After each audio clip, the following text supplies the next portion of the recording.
You're listening to the Archaeology Podcast Network. This is the CRM Archaeology Podcast. It's the show where we pull back the veil of cultural resources management archaeology and discuss the issues that everyone is concerned about. Welcome to the podcast.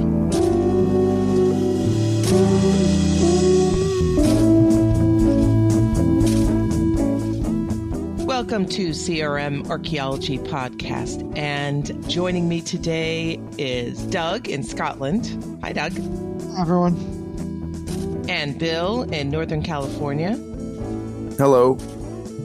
And my neighbor, Andrew, in Southern California. Well, yes, I am here. You can continue. The party has started. All right, so Bill has brought an article to our attention, and it was recently released. It's called "The Best National Universities Rankings" by U.S. News, World and Report. So We'll be putting this in the show notes, but Bill, why don't you go ahead and introduce it, and then we'll start chatting. Yeah, so folks who aren't aware, I guess, the U.S. News and World Report just issued its most recent college rankings. And the reason I know is because the place where I work right now, folks who don't know, I work at a university, and it was ranked as the number one public university, right? So it's in like every email and everything, and it's like, we finally paid enough money to bribe them to make us number one. No, I'm just kidding. Or we finally built enough buildings here to be number one. I don't know how they figure it out. I think there is a combination of universities paying off U.S. News and World Report and like actually for real being a good school.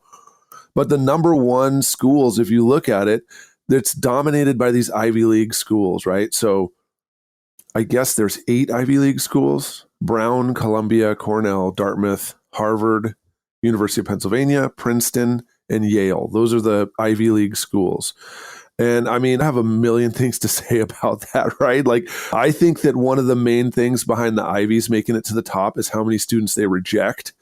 So, one pernicious secret is just never admit any students, and then basically you seem like you're more elite and more, desirable, right? It's harder to get in because you reject more students. The other half is have gigantic endowments, right? Like Princeton and Harvard, they have 80, 90, $50 billion. I don't even know how big the endowments are for these schools. I mean, they're huge because the people who finish there, they go to Wall Street, then they come back to the university and help gamble up the endowment bigger, right? So if you have a gigantic endowment, you can do tons of stuff, especially if you have no students, right?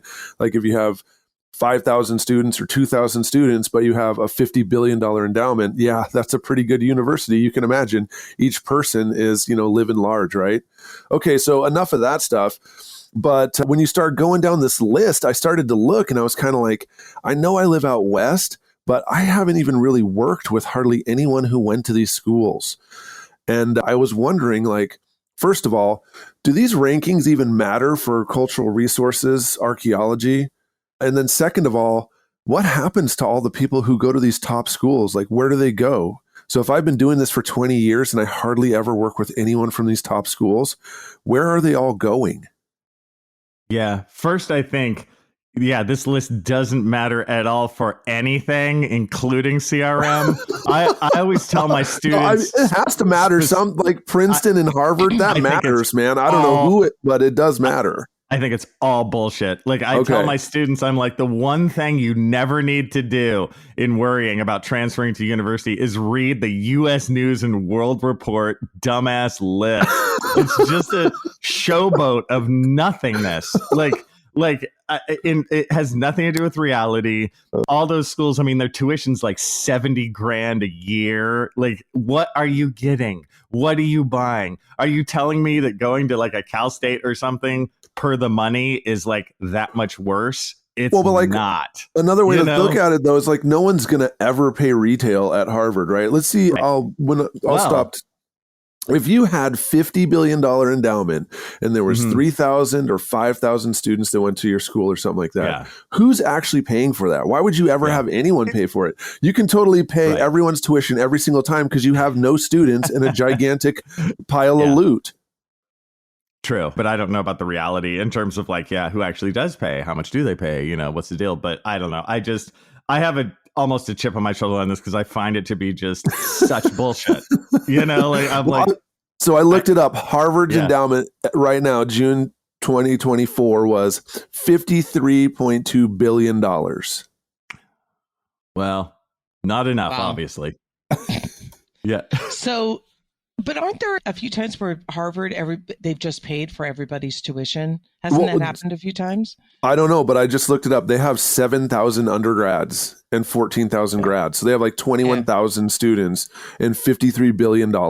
It depends on your family. So like if your family makes under 200,000, you go to Harvard for free. Okay. And then it's after that, you start paying, you probably actually end up paying retail. Yeah. Yeah. So, this is something we've talked about over and over again. But I think it's worth saying again, is that, for the parents that are out there, I don't know, have zero parents listening to us, but whatever, the podcast has parents. You're a parent. We're parents. We are the parents. True. But hopefully we're a little more savvy in this area. But for the parents, do not look at Harvard and think that there's a direct correlation to your children having a higher status in archaeology, or maybe Harvard's not a good example. Princeton, right? Okay, yeah, Princeton's number one. So Princeton is number one on the list. And Harvard has kind of has an okay archaeology department. So I think Princeton's a better example. So, anyone, it's crazy to me that parents don't realize this, but they had these dreams. A lot of it's just emotionally based, where they want to say that their children, that's one of the worst things. I want, their own ego, right? But, just because Harvard, or let's say Princeton, is known for whatever it's known for, and you have Princeton next to your name and that's your degree, if you get it in archaeology, it doesn't mean a hill of beans, really. And I will say, as far as a hiring manager goes, if we have an Ivy League school, if somebody from an Ivy League school comes to us, and and that's on their resume, they better not think that they're going to make more money. They better not think that they've already jumped the line, and because it's actually, I have to say, it's a detriment, because they walk in, they think they're better than most of the other candidates. And so they already walk in with a chip on their shoulder. And there's definitely, now, if it's directly related to your major, that's different. Like, I'll say we're in California, a very elite, very good engineering schools, Cal Poly in San Luis Obispo. And they are, they're it. And we know that when we hire somebody from that school, they're going to be excellent. For the most part, we're making a good bet on them. But that's not, let's say somebody gets, I don't know, something as archaeology out of the same school. It depends on the program there. You could have a school as Cal State School, and again, I'm focusing on California because that's what I know the most, but you can have a Cal State school that in any other way people are like, that's a nothing school. But if they have a really good archaeology program, and I've seen graduates come out of there that have been successful, that have the skill set right off the bat, that are kind of plug and play, still got to train them, but for the most part, they're solid and they've been trained well in various aspects of archaeology. I'm going to hire them 100 times over somebody from Harvard. Totally. I've seen that, like, even, and sadly, even in the academic world, I've seen what you guys have been saying. Like, we had somebody who went out for a full-time job, and they just thought they had it, and they just thought they were like awesome because they had this, Ivy League degree, and they sucked. And we didn't hire them. And then they freaked out like a baby and emailed us complaining. Like, that was a new one. I've never had a candidate email back complaining about how the committee was against them or whatever. And it was like, you idiot, you just burn your bridges for your life, you fool. But yeah, that's one of my many negative experiences with the Ivy League people. Don't even get me started on what they actually learn, which is pointless nothingness. Yeah. Yeah. So, oh man, usually I would be totally in for this hate fest, but man, I can't believe I'm gonna be slightly on the other side, or at least I'll be putting the numbers out there. So actually, do you guys remember maybe like 5-6 years ago, a paper came out about like PhD students and what universities, like what anthropology and archaeology students, like what universities got the most ones into academia and all that stuff. Do you guys remember that paper? No, but I want to read it though. Yeah, well, so it's wrong, but it's put out this perception that basically like certain universities like Chicago and Michigan, I know what you're talking about. That I think it said that the top 10 schools provide like 50% or 60% of all the tenure track professors. Yeah. So the problem is like they didn't actually, the reason those top 10 schools produce like 50% of the tenure track professors is because they also produce like 50% of the PhD students. Like, Yeah. so it's been in the works for a while. I haven't published the paper, but I've actually taken their numbers, compared it against the actual thing. And basically there's most schools, like there's some schools actually underperform, but like the numbers are so small, and there's some schools that basically have like 100%. If you've only had one PhD student and they've got a tenure track position, you can claim that you have 100% placement rate. But actually, like most of them, a few do better, a few do worse. But honestly, the numbers are so small, it means nothing.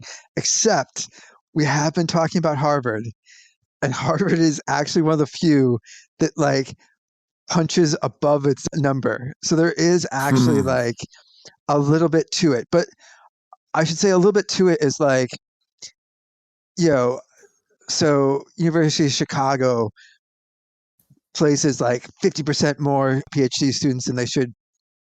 But like the difference between that is like, oh yeah, 30% of their PhD students got a tenure track job when the average is 20%. Like, it's there is some, but again, like the numbers are also so small. Like most of it is statistical noise that there's like a few places where there is a bit of a premium, but it's hard to tell, like, is that premium because of the name that they went to Michigan or Chicago or Harvard, or is it, some other, like there's probably a bajillion other reasons you could put in there.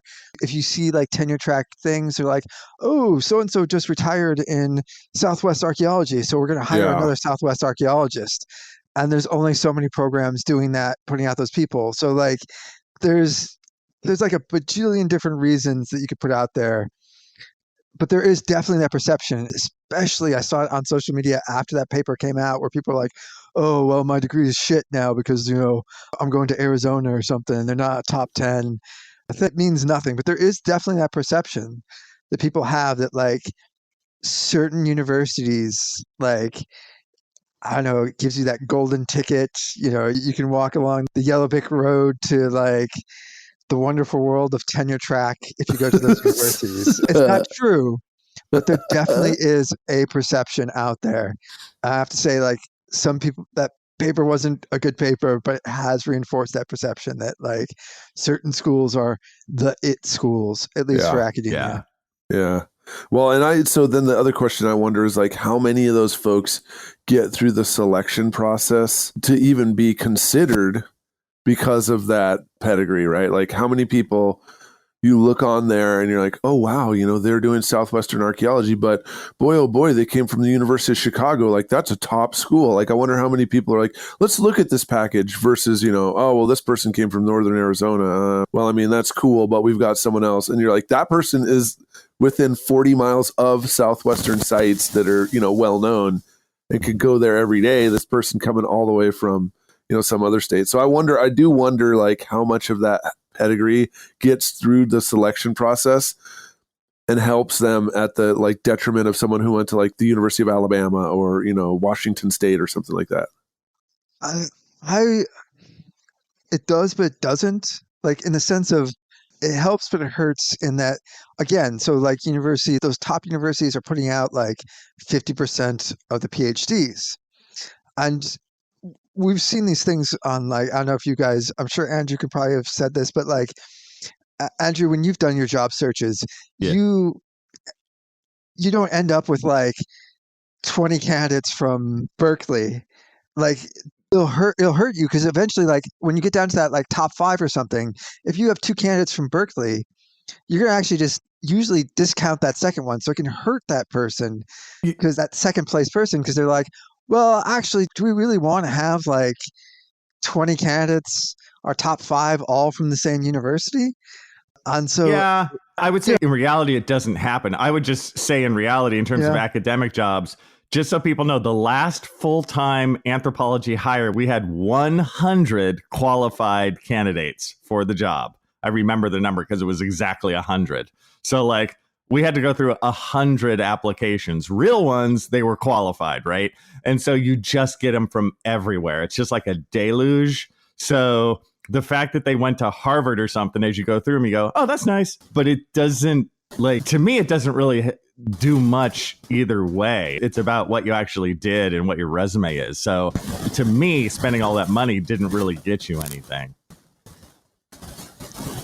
so I would have to say, I have seen it though in CRM, not for the Ivies, not that level. I think Yeah. some people do get that curiosity interview. They're like, oh, we got someone applying from Harvard. Let's just do that curiosity interview. But I have seen it at, let's say, the air quotes elite universities for that region. Like, for that state, there will be considered like the good universities versus the bad universities. I have seen it in CRM, or I've seen it over here in the UK for development-led archaeology, where like people do have their prejudices, or I don't know, I guess is it still a prejudice if you're pumping up a university? The opposite of that, you're still somewhat discriminating against everyone else, but like there definitely will be people who will, if you had 2 equal candidates, will choose one because they went to a certain university over another, which I think is silly, but it does happen. Mm-hmm. Well, I think with that, let's end the segment. We'll see you on the other side. Welcome back to CRM Archaeology Podcast. We're in segment 2, and we're talking about the U.S. News World Report article about the top schools and Ivy, and is it worth it, and all that. So, Bill, take it away. Yeah, we're talking about these top ranked schools, from the U.S. News and World Report. The rankings just came out. And we talked a little bit about like the value of those for CRM, but I want to ask everyone, like, what are their experiences working with people from these top schools? Because, not just the top 10. If you, of course, look at it, like I was saying, MIT and the Ivy League schools are well represented in the top 10. But when you get down to 20 or so, there's a lot of universities in this list. And so what are your experiences with people who come from these top schools in CRM? I love the silence, because that's my answer, is basically silence. Because, and again, I've worked with, some people from the Ivy Leagues and like the academic world and stuff, and especially in like the Maya world. But like in terms of CRM, I can't really think of anyone. And I do have to say, I mean, they don't have the skill set whatsoever for CRM, because their world, what they learn, has nothing to do with reality or actual skills. I swear. I mean, come on. They've got to be learning something that they could. Yes, they learn Marxist approaches to trowel construction. Like, I swear to God. Like, Marshalltown's in Ohio, though. Come on. Yeah, that's right. That's right. They're not gonna talk about trowels. Just the idea of trowels. You can't even say Marxism in Ohio. I don't know. Folks who are from Ohio, send us a message. Can you say that? Yeah. No, dude. But in academia. I mean, look at the list of classes that they're taking, and then even just the name of the classes. It's hilarious. Yeah, like, it has nothing to do with reality. I haven't dug into that. Yeah, I think that this is probably, I don't want to go down a rabbit hole, because this is probably something that we could talk about. But we say this a lot, kind of just off the cuff, where we talk about how academia doesn't set for the most part. And the higher recognized school, the less they learn the practical skills. And I think this is definitely worth having another podcast on. Tangibly, what are those skills that they're not learning. So we can Yeah. talk about that later. But I will say I have not personally, I have worked with people that have gotten degrees from Oxford. So if you look at some of the top universities for archaeology, there's 3 that are in England alone, right? And then you have Leiden. And so I have worked with people that have gotten degrees from those, which are not US Ivy Leagues, but they are, high ranking schools. So I can't give you, I really couldn't say who, what my experience is. But I know Doug has something to say. Yeah. Oh man, like I can't believe I'm taking the other side on this. This is awesome. Usually I'm like, man, universities are shit, and like everything you guys have just said, I'm like, yes. But as someone who came from the 18th best school in the world, not the US, the world, folks. Okay. Close that, Doug. Why don't you enlighten everybody so they know, because not everybody knows. Yeah, it's the University of Edinburgh. Nice. Weird. So whatever, dude. I went to multiple schools, but like, it was very important when I was there that like you let everyone know that like, again, like how Bill was talking about how like it went on the emails, like that was the headers of like University of Edinburgh. We're the 18th in the world, 3rd in the UK, because obviously Oxford and Cambridge came first or something like that. Okay. Again, I don't know, the weird one, especially when you get to see some of those university like world rankings, where yes, we do get quite a few people from like Oxford and Cambridge working development-led archaeology, so CRM, in the UK, and they're pretty much at the same level as like any other university. Like there's 1 or 2 sort of programs that actually specifically go out of their way to train you to be professional archaeologists, and then everyone else is basically in that same sort of uni boat. And they're about the same. One thing that slightly throws off some of those rankings is like, so at least for Edinburgh, like a lot of the archaeologists in, you've either done Glasgow, Aberdeen, there's only a couple of universities, and there's usually a good mix of students who go into development led. But that's also because like Scotland's a bit weird, where Scottish students get to go for free, and there's, I don't know, I don't want to spend the whole time talking about like UK academic and universities, but in a sense they're more level, and there's less of that. You basically everywhere you get that sort of Marxist tralist theory classes, or like I'm laughing at my own joke. like it doesn't matter. So like also like I'd say like, even though you don't see a lot of them probably from Harvard, I have worked with someone from Harvard. They were a good archaeologist, but that came down to the individual. I think it's probably very much true, is like, even at like, man, my undergraduate was at the University of New Mexico, which, like there used to be tiers of like schools, and we were like a 3rd tier school, but it still had like, because Binford was there, it still had like these airs about it, about how it was a top 10 anthropology. And so there was definitely like that snootiness. Like I didn't go to UNM for my master's because they wouldn't accept any of their undergraduates. They only accepted students from Berkeley and like that was a whole thing. They would only accept students from like, Chicago and Michigan, because they were all that top 10 stuff. That's embarrassing. But like it was it is. But yeah, you can get that sort of snottiness anywhere, and you can get that like level. So I would have to say like, I don't know, man, like probably the people coming out of UNM are probably the same equivalent of what you'd get out of Harvard. And so, it makes very little what difference. is that? You know what I mean? It just goes back to. That's that's my question. Is first of all, for those that are in academia, right? There's a reason why. I think yes, we could just discount it as snootiness, but is it really snootiness, or is it they've consciously looked at the programs from these other schools, and are these programs in line with their way of thinking, with their way of teaching, with their theory on archaeology or anthropology? You mean the student? The student kind of doesn't have a control over what the so the curriculum. So the anthropology department says, Yeah. we approach archaeology from this perspective. And when we are going to bring somebody in for their graduate degree, we want somebody who's coming from a school that's not at least going to be antithetical to our approach, or maybe is in full alignment with our approach. So we're not having to retrain them, and or has at least thought of, so you could have a school that's a very practical school, which are very few of them, that's really just training the skills and they're not heavy or exclusively on theory. And let's say that you're trying to get a graduate degree from a school that is that way.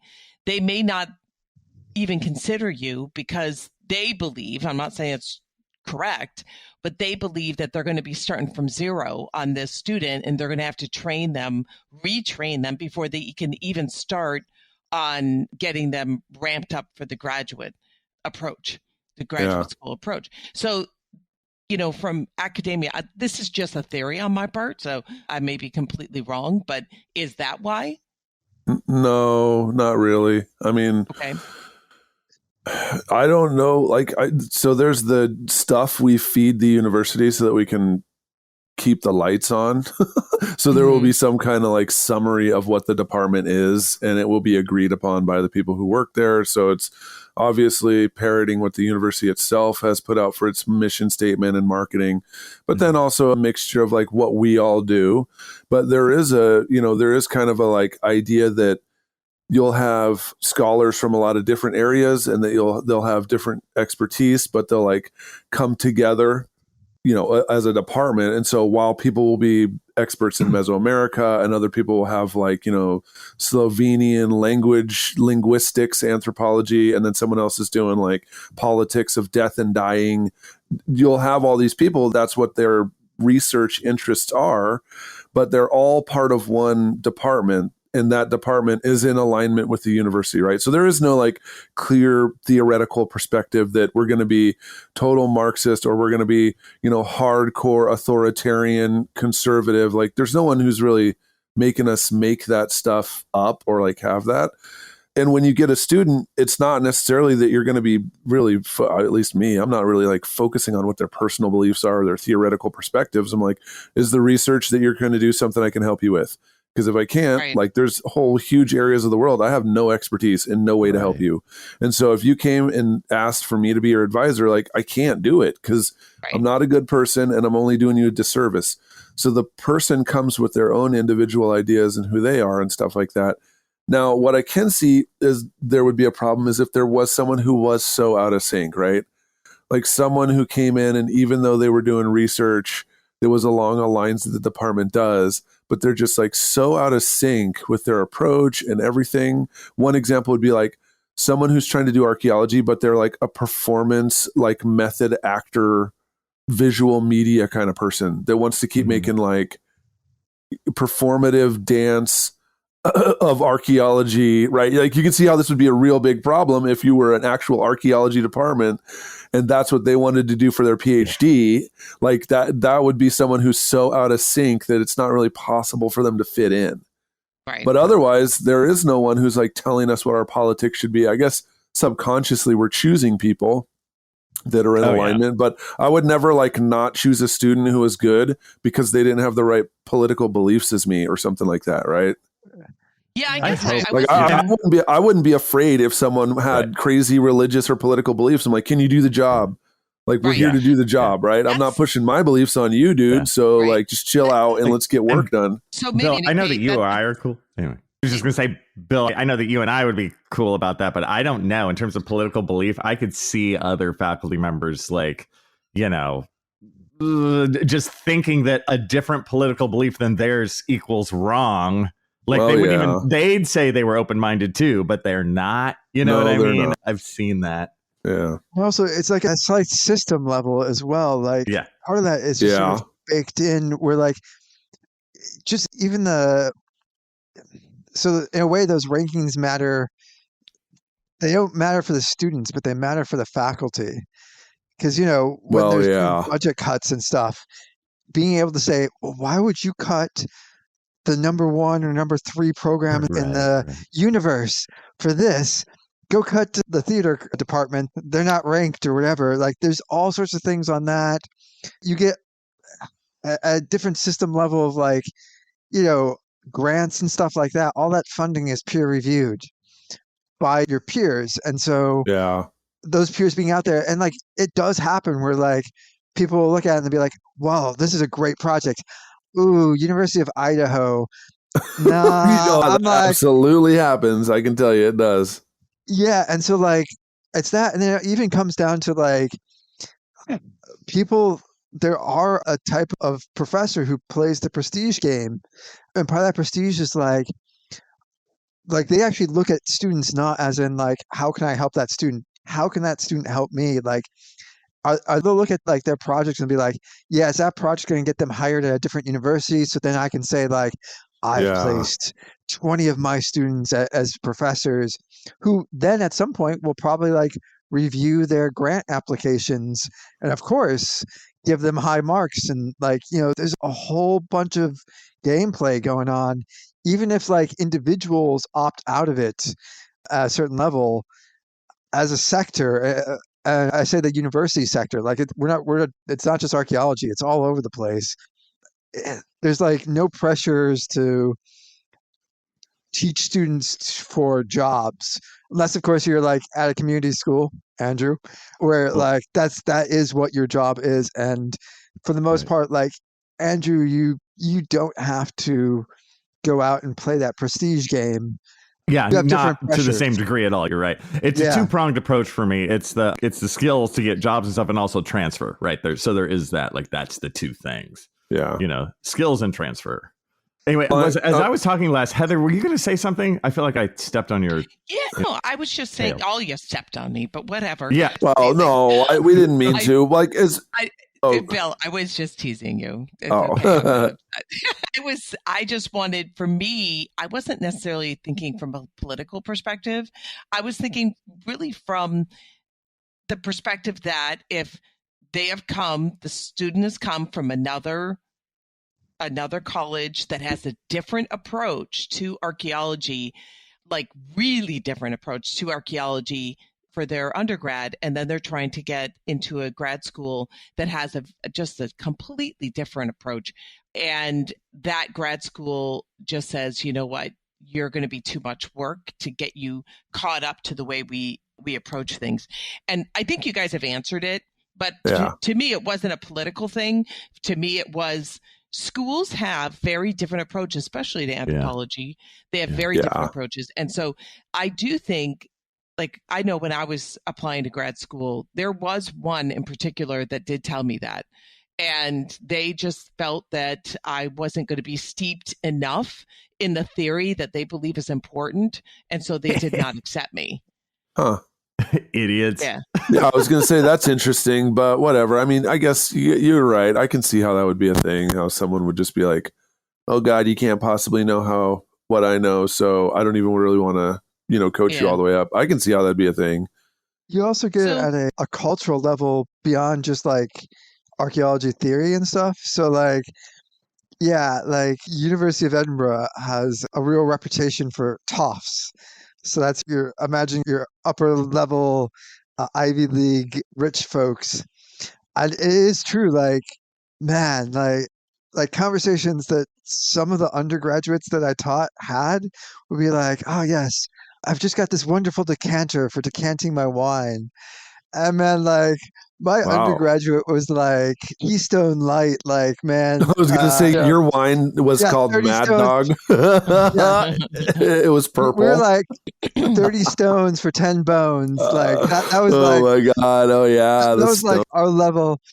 I like, it was one of those things where like, sometimes I'd go back like after like conversations with the undergraduates and just be like, all right, Google, what conversation did I just have? Because I was not like, there's cultural things that like I completely missed. But like, yeah, you sometimes get like not just that like archaeology theory, but like a whole cultural thing that you are not going to fit in. And they will let you know that you do not fit in as well.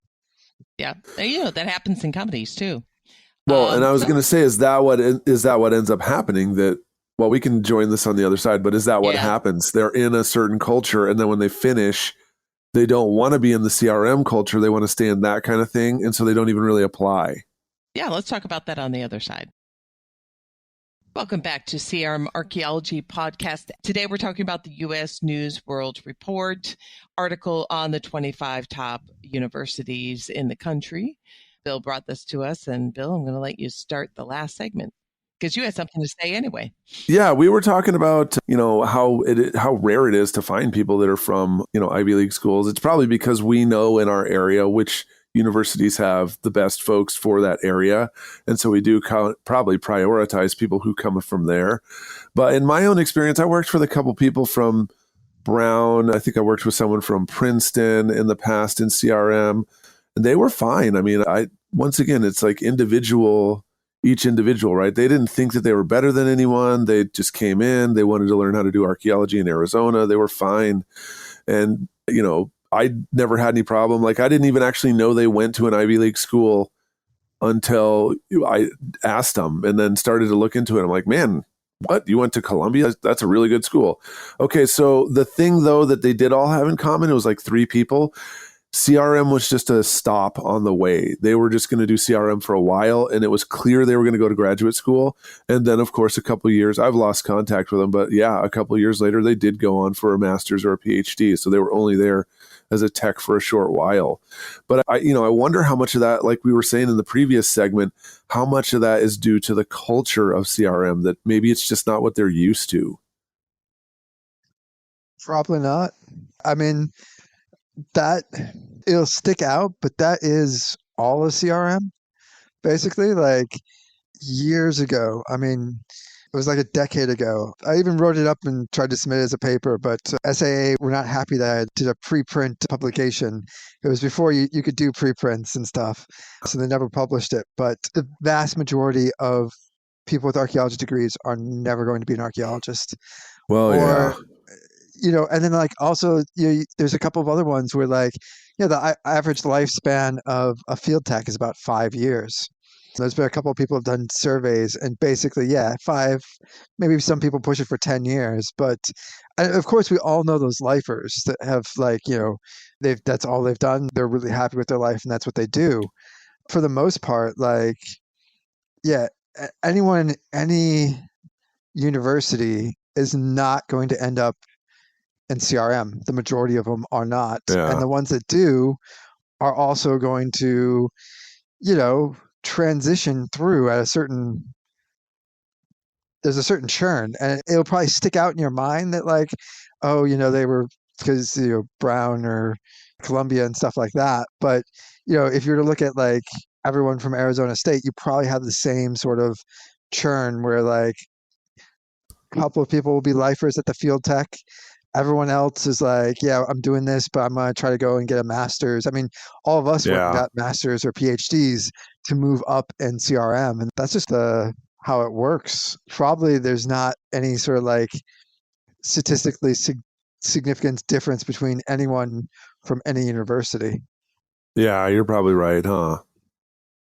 Yeah, I was going to say that reminds me also of, I know many people that I went to graduate school with or knew of during my graduate school time that were at other schools that would start working in CRM, and then they do stay with the same company or with the same agency, but then they become, which is a real shame for CRM, if they have some kind of like talent for having a business mind or that's a good manager of work, project manager, they end up moving into other aspects of the company.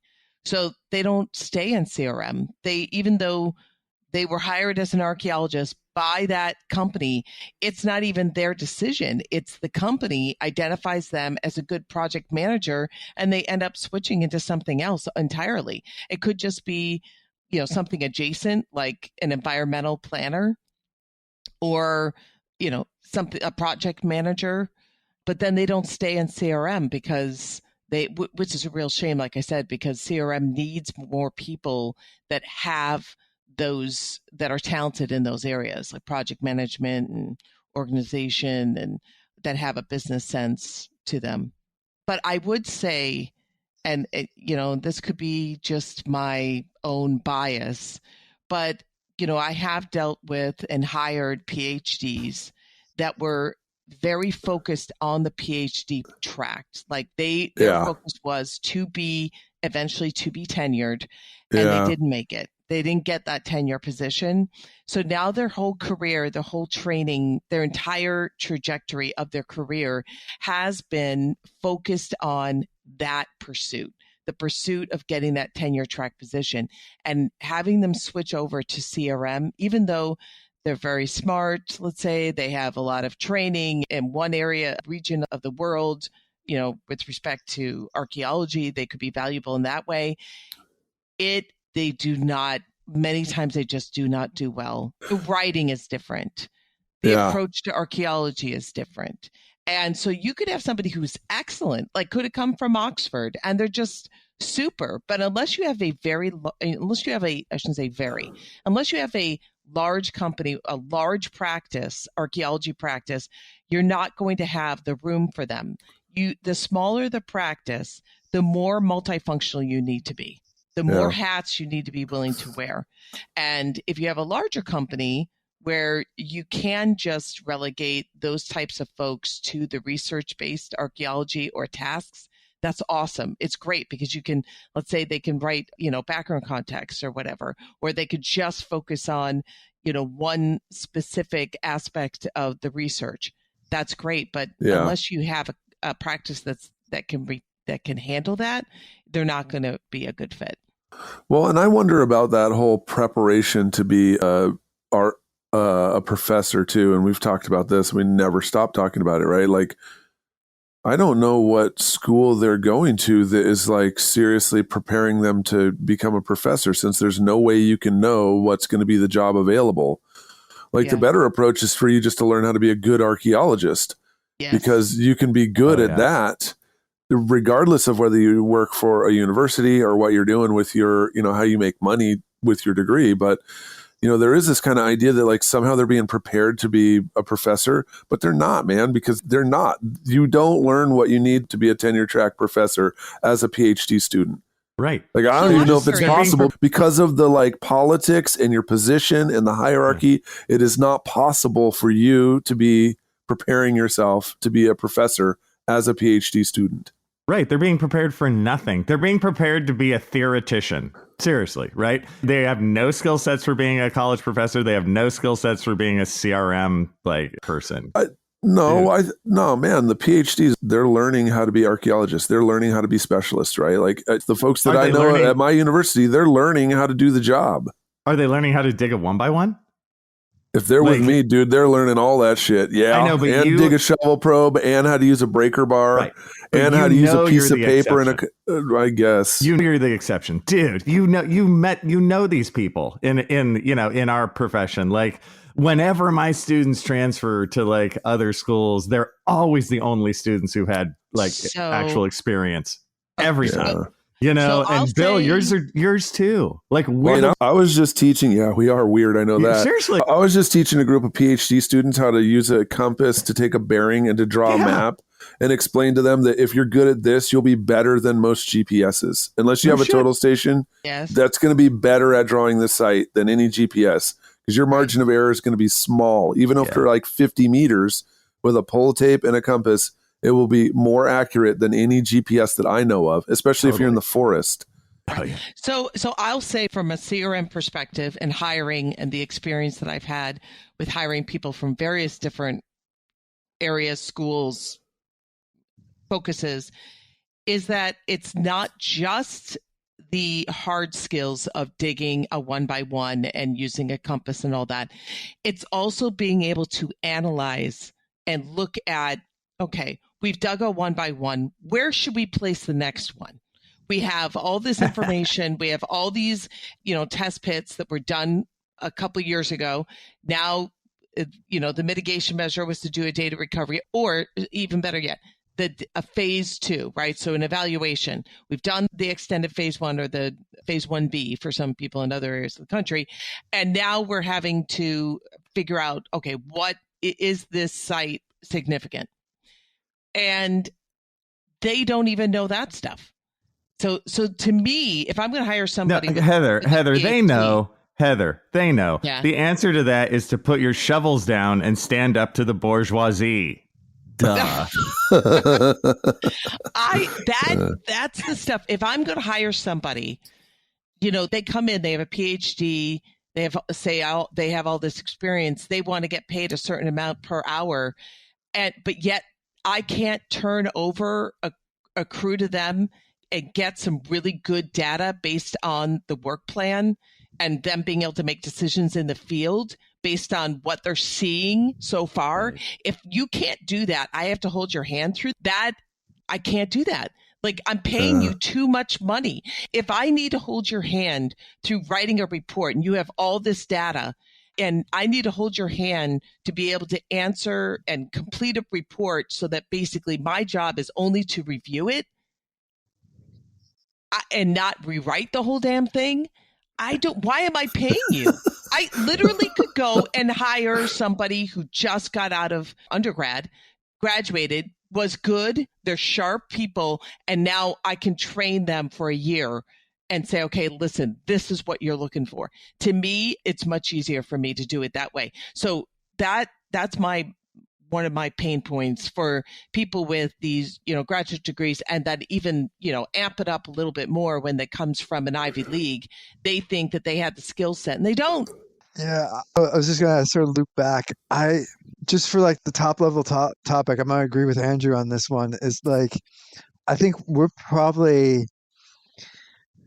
the right people to be talking about this, because I am sure that I've seen it in companies where like they get like, for lack of a better word, celebrity eyes, and a degree will make a difference. Like, they will hire people from quote unquote like Harvard, the Ivies, the Oxford, Cambridge, and stuff like that, based off of degrees. And I mean, I've seen it in companies.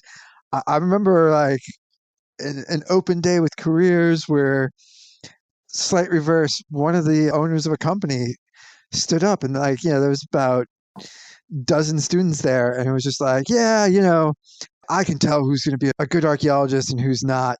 Only two of you could ever be an archaeologist, CRM. And I've never actually ever seen anyone able to guess that or be able to tell, but there's that level of confidence in that. Wow. For lack of a better word, arrogance. And like, you do get it from some hirers who are like, yeah, these people will be good. I have seen companies where you look at like the upper echelons and they're all PhDs from like, one or two specific universities. Yeah. And they all hire each other. And it does exist. And parents as well. And like students, like if you were choosing between universities, you don't know any different. And you're like, well, this one says they're top 5 university for anthropology or archaeology in the world. Of course, I'm going to apply for that one, even though I don't really know what top 5 that means or how they're measuring or anything like that. Yeah, so, exactly. I don't know. Like, I think we're all in agreement basically on our beliefs on this subject, but I think it's still probably a pretty big problem in the field. Yeah. Everywhere, like academia, CRM. I don't know. I've seen a lot of it. I kind of feel like we might be the exception to the rule. We are.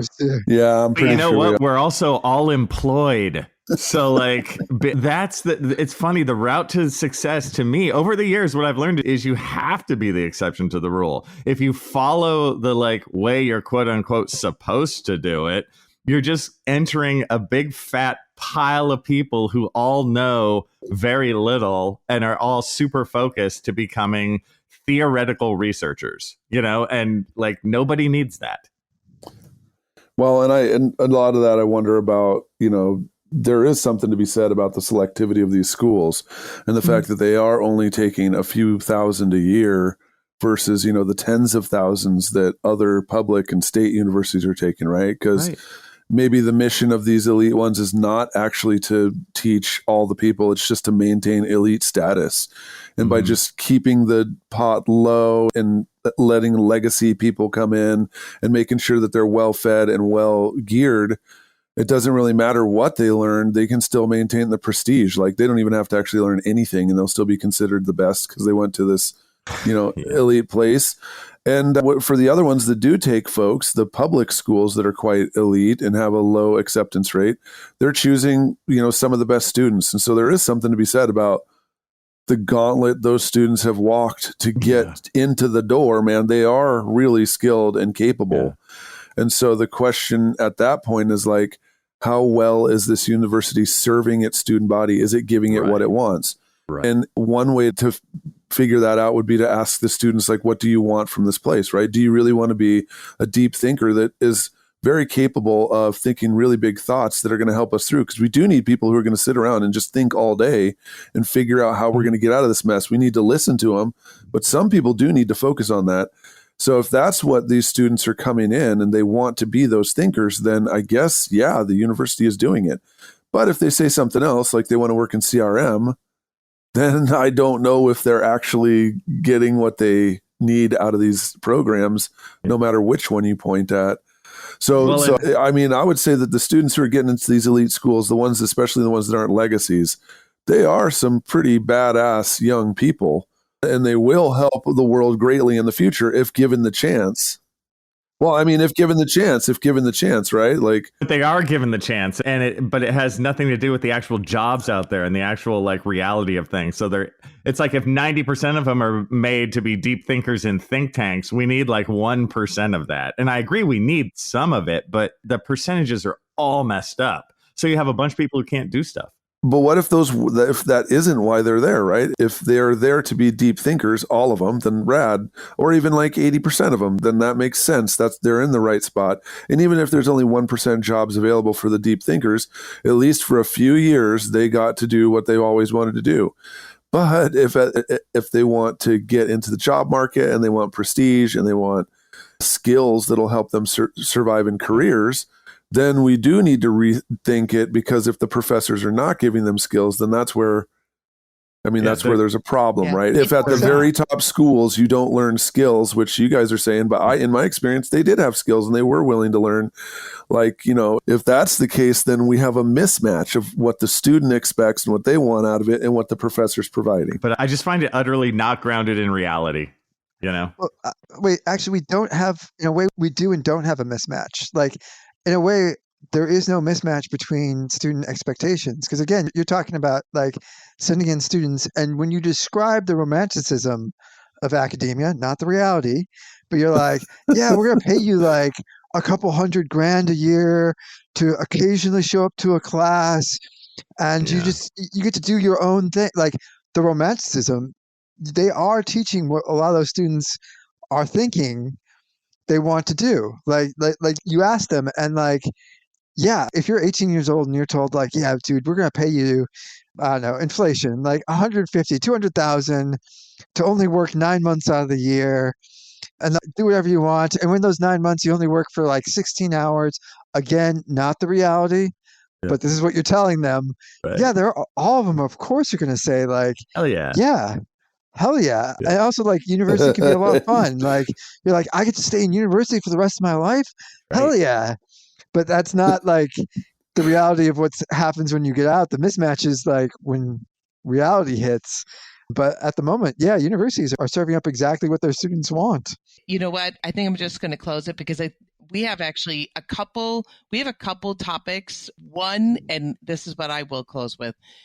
We talked about this a few years ago about this program called the Cheeky Scientist. And it was a group of people. Do you guys remember that guy? He started this program, a company to help PhDs transition into real world jobs. And he was teaching PhDs how to market themselves and the skills that they have. And the problem is that, I run into this a lot, where PhDs, they're realizing especially in California now, some of the programs are getting closed up. There's not as many tenure track positions, and they're realizing that if they're going to continue in CRM, or in archaeology, they're going to have to go into CRM. And The issue is that they want to come in and they want to be considered a senior archaeologist, but they're not qualified for it. They're not ready for it. Like we have to retrain you, and then we have to see how are you going to do once you're retrained.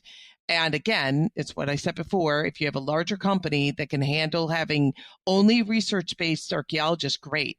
But most CRM companies and practices within larger engineering companies cannot sustain that.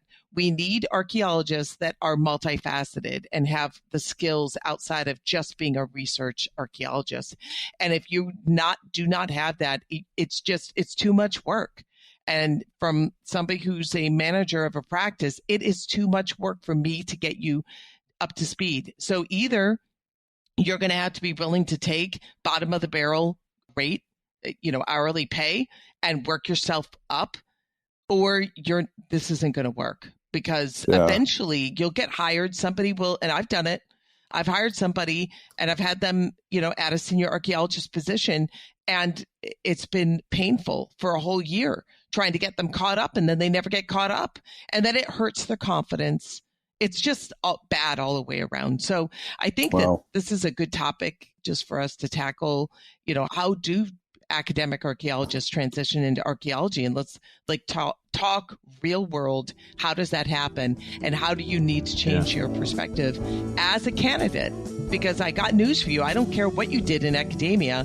You're walking into another world, and you have to humble yourself and be ready to learn. You don't know everything. So with that said, I think we're going to wrap this one up.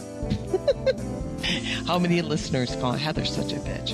Anyway. No, I want the listeners to write in what school did they go to? Where's theirs on the list? Because Boise State, I don't think that thing's on this list. Yeah. Well, hopefully they've all learned that you should just go to Princeton. It's Harvard. It's Harvard.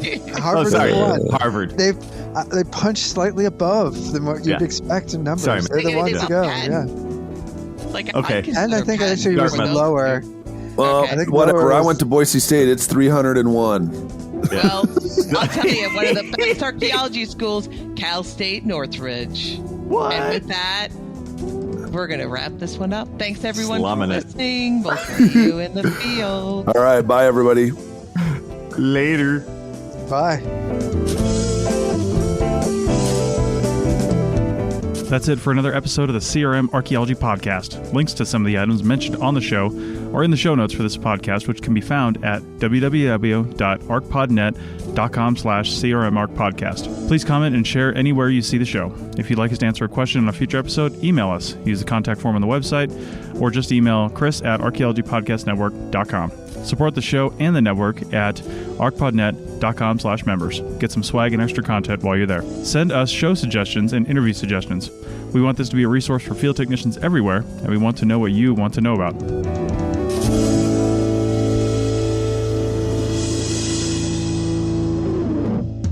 The Archaeology Podcast Network is 10 years old this year. Our executive producer is Ashley Airy, our social media coordinator is Matilda Siebrecht, and our chief editor is Rachel Roden. The Archaeology Podcast Network was co-founded by Chris Webster and Tristan Boyle in 2014 and is part of Culturo Media and DigTech LLC. This has been a presentation of the Archaeology Podcast Network. Visit us on the web for show notes and other podcasts at www.arcpodnet.com. Contact us at chris@archaeologypodcastnetwork.com.